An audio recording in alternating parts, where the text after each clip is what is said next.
Hi, I'm Tariq Masri-Zada. I'm a ReBUILD Detroit scholar in cohort 4. I'm a biology major and I'm getting my minor in women's and gender studies.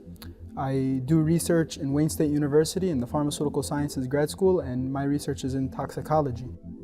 The ReBUILD Detroit program is a blessing and a gift because not many students are able to do research all 4 years of their undergraduate. So it was a great opportunity and I took that opportunity. America has some of the highest rates of intoxicated driving and drunk driving accidents. So a lot of the time people don't realize that outside of our country, the legal limit of the BAC, legal BAC limit is much lower. It's not 0.08. Some countries it's 0.05 or 0.03, and some you're not even allowed to drive while having one drink. 31% of all accidents are reported to have some influence from alcohol. And it's a very dangerous act to be driving a few thousand-pound vehicle while intoxicated or not in your prime state of mind.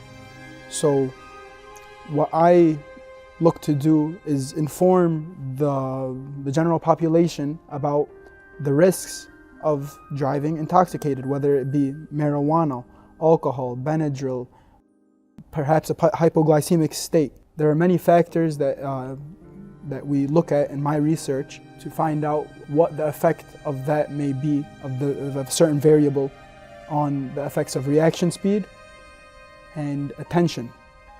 When I first was looking for a lab, I wanted something that had something to do with toxicology and perhaps working with subjects. So I found Dr. Commissaris, and this man has been in this field for a very long time. He has done many research projects before me, and my first project with him was giving a couple of subjects 12.5 milligrams of THC, edible THC, and they were tested on their ability to drive a driving simulator.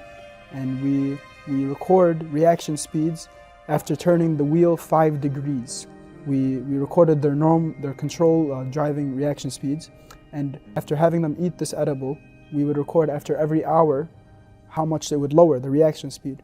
And the effects are significant. There is statistical significance in the difference of being sober versus intoxicated, of course.